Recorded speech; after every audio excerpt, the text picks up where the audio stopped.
There is tremendous potential between our country and Pakistan. I think Pakistan's going to help us out to extricate ourselves. We're like policemen. We're not fighting a war. If we wanted to fight a war in Afghanistan and win it, I could win that war in a week. I just don't want to kill 10 million people. Does that make sense to you? I don't want to kill 10 million people.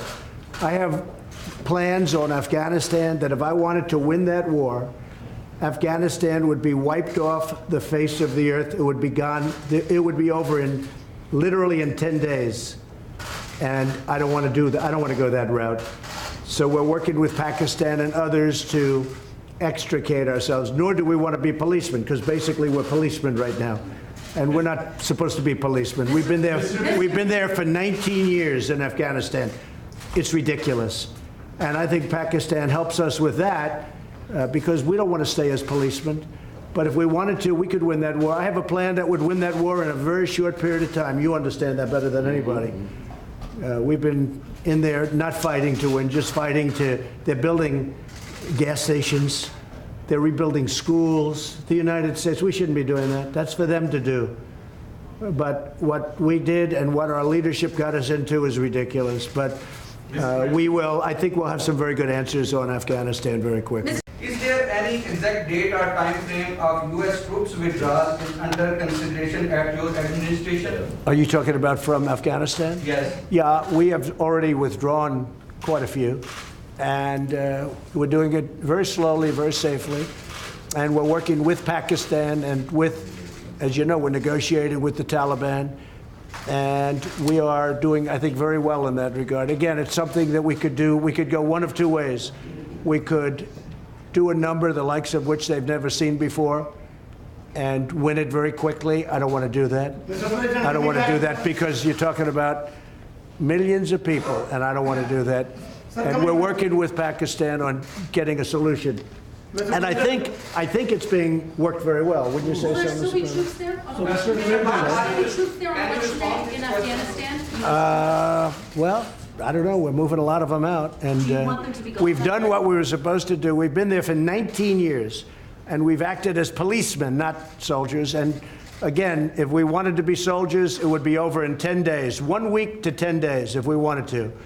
But I have not chosen that. Why would we kill millions of people? It wouldn't be fair. In terms of humanity, it wouldn't be fair. So we're doing very well, and I think that Pakistan is going to be a big help. What role do you see for India in Say it. What role do you see for India in Afghanistan? And Mr. Prime Minister, same question to you. What does India has a role to bring peace in Afghanistan? You see, this is the closest we've been to a peace deal in Afghanistan. Yeah. And there is no military solution in Afghanistan. There is no military solution because, as Mr. President says, if you go all out military, there will be millions and millions of people who would die. So there is only one solution. And I feel, and I think we will discuss this, it's the closest we have been to a peace deal. And we hope that in the coming days, we will be able to urge the Taliban to speak to the Afghan government and come to a settlement, a political solution. And what the Prime Minister, what the Prime Minister just said is a very big story, and that's 100% true.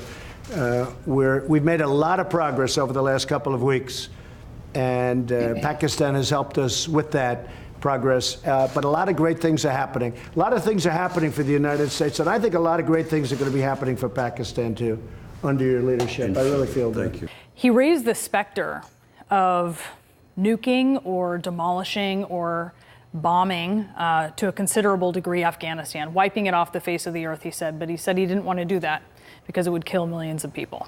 Well, that's right. Over and over again, it was really kind of unnerving, I thought, to watch this performance where the president suggests essentially that the choice is either between cutting a deal with the Taliban after 19 years of war in Afghanistan or nuking the country off the face of the earth. He said it. I've never heard him repeat this over and over again. It was really odd.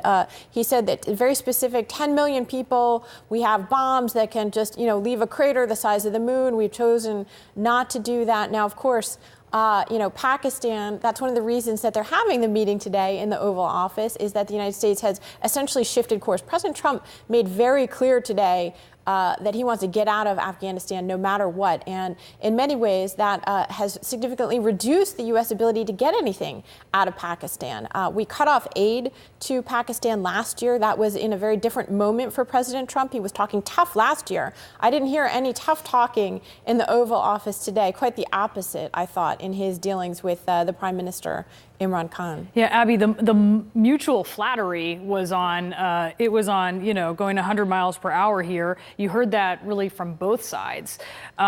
To be clear, the relationship between the U.S. and Pakistan is very complicated, and you didn't really take that away from what the president was saying. What's he trying to achieve? Well, this is supposed to be an effort to reset that relationship. Pakistan wants that aid back, and the president is getting what he wants typically out of world leaders. He's getting the flattery, he's getting this kind of sort of conciliatory sit-down, where Pakistan has been trying to do some things in recent weeks on terrorism that would make President Trump and the administration happy. So they're attempting to reset this relationship. But in some ways, this performance today seemed to reveal the simplicity, or maybe the oversimplicity, in the way that President Trump looks at that region and looks at what the U.S. responsibilities are there. The fact that he's talking so much about dropping bombs, there are ways that he would prefer to solve problems, but he can't do that. And I didn't hear in what he said today any sort of real alternative. He just seemed to be musing that he can't do what he thinks would be the simplest way out. And I think that's the problem with President Trump in moments like this, that he wants out, but he doesn't want to grapple with the complicated issues on the ground that have made these conflicts, that conflict in Afghanistan, one of the most intractable that we've had in decades.